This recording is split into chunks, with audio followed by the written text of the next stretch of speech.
savez que le Christ, sur cette terre, est venu faire la volonté de son Père. Et que si nous voulons aller au ciel, nous aussi, nous devons faire la volonté de Dieu.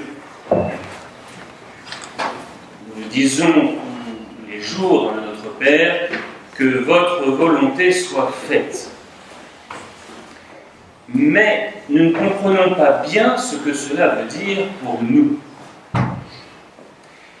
Joseph, précisément, est un modèle d'un homme qui a fait précisément la volonté de Dieu, qui était juste, homme juste, c'est-à-dire un saint, quelqu'un qui a fait la volonté de Dieu. Mais nous ne comprenons pas ce qu'est la volonté de Dieu, et souvent, quand on parle de faire la volonté de Dieu, cela nous inquiète, parce que nous avons peur que cela aille contre notre volonté.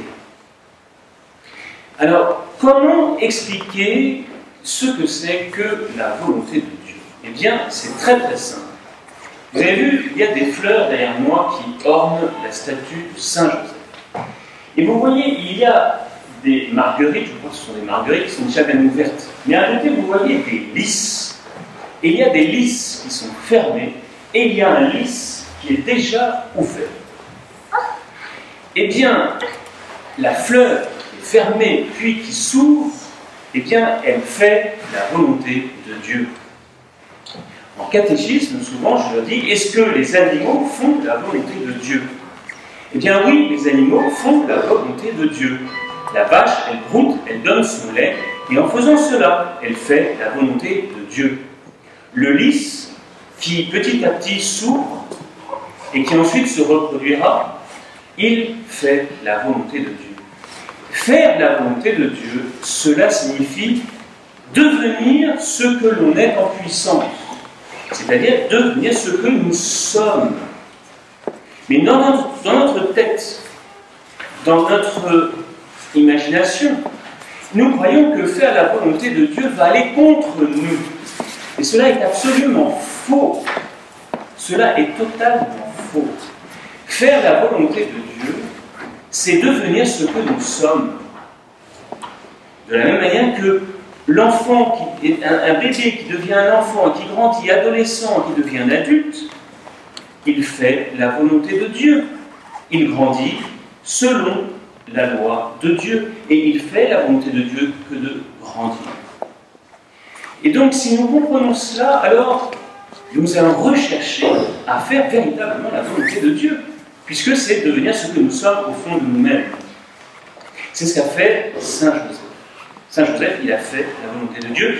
Il est devenu ce qu'il devait être, à savoir le père nourricier de Jésus et le gardien de la Sainte Vierge. Chacun d'entre nous, nous sommes quelque chose, et ce quelque chose est appelé à grandir, à trouver sa plénitude, s'il réalise la volonté de Dieu sur nous. La chose que nous avons à chercher finalement, c'est à connaître cette volonté de Dieu, afin, eh bien, de nous épanouir comme la fleur s'épanouit. Donc comprenons cela, faire la volonté de Dieu, c'est nous épanouir, et c'est-à-dire devenir vraiment ce que l'on doit être, et être évidemment très heureux, parce que quand on a découvert toutes ces potentialités, que l'on a fait tout cela, eh bien c'est merveilleux. Mais alors, comment faire la volonté de Dieu? Par quel chemin devons-nous passer pour faire la volonté de Dieu? Un petit peu comme une porte que nous cherchons la clenche, n'est-ce pas, pour ouvrir la porte. La volonté de Dieu que nous souhaitons faire, c'est passer par cette porte pour rentrer dans le royaume des dieux, dans le royaume de Dieu, mais il y a également une clenche à trouver pour pouvoir ouvrir la porte. Quelle est cette clenche dans notre vie pour faire la volonté de Dieu? Eh bien, cette clenche, nous la trouvons dans cet évangile particulièrement, de manière particulièrement claire. Cette clenche, eh bien, c'est l'obéissance. L'obéissance. Et c'est là que ça devient un peu compliqué pour nous, parfois, pour ne pas dire souvent. C'est par l'obéissance au ciel que Saint Joseph est devenu ce qu'il devait devenir. Il a accepté, eh bien, ce que l'ange lui a dit. Il ne comprenait pas cette situation extrêmement troublante qui était celle de trouver la Sainte Vierge enceinte, et il n'a fait qu'obéir au ciel qui lui a dit « Prends Marie chez toi ». Et il a pris Marie chez toi, parce qu'il a obéi. Et obéissant, il a fait la volonté de Dieu. Donc, dans notre vie, cherchons la volonté de Dieu pour nous, qui sera notre meilleur épanouissement. Et à l'époque où on parle de bien-être et de développement personnel, n'est-ce pas? C'est merveilleux, n'est-ce pas? Vous voyez, comme notre doctrine, finalement, correspond toujours aux besoins de l'homme. Eh bien, recherchons cette volonté de Dieu, et comment nous pourrons l'accomplir? Eh bien, par l'obéissance. Regardons dans notre vie si nous obéissons. Nous avons toujours des motifs d'obéissance. Un mari qui me demande quelque chose, une épouse qui me demande quelque chose, un supérieur qui me demande quelque chose, un frère ou une sœur, un prêtre, une autorité civile, une autorité religieuse. Nous avons toujours les moyens d'obéir. Il y a toujours quelque chose sur lequel nous sommes invités à obéir. Si nous obéissons avec docilité, alors nous verrons s'accomplir en nous la volonté de Dieu.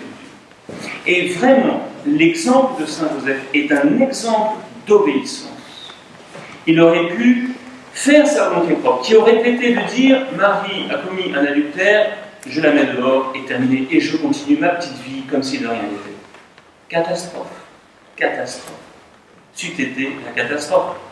Il fallait que Joseph accepte que quelque chose le dépasse et accepte d'être obéissant à l'ange qui lui dit « Prends Marie chez toi. » Et à ce moment-là, eh bien, le tapis a pu se dérouler. Et voyez-vous, comme Dieu respecte notre liberté, il reste à la porte. Il attend que nous disions oui. C'est le fiat de Marie aussi que nous fêterons la semaine prochaine, lundi prochain.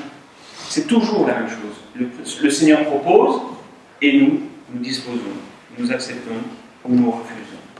Et bien, si nous acceptons, si nous rentrons dans le plan de Dieu avec obéissance, parce que nous savons que le plan de Dieu nous dépasse toujours, et bien à ce moment-là, la volonté de Dieu se fera, et nous-mêmes, nous pourrons véritablement trouver tout notre épanouissement, et ainsi, eh bien, être de magnifiques lys, comme toutes ces choses de la création qui finalement se développent et grandissent en faisant la volonté de Dieu. Nous prions Saint Joseph pour qu'il soit pour nous un modèle d'obéissance, quel que soit notre âge et notre situation. Nous avons toujours, si on est une personne âgée, on a besoin d'obéir au médecin, si on est malade, n'est-ce pas? Nous avons toujours des motifs d'obéissance. Toujours, il y a quelque chose où il faut que nous obéissions, quelqu'un auquel il faut obéir. Eh bien, demandons à Saint Joseph de nous aider dans cette grande vertu de l'obéissance, qui n'est autre que la vertu que le Christ aussi est venu développer en faisant la volonté de son Père.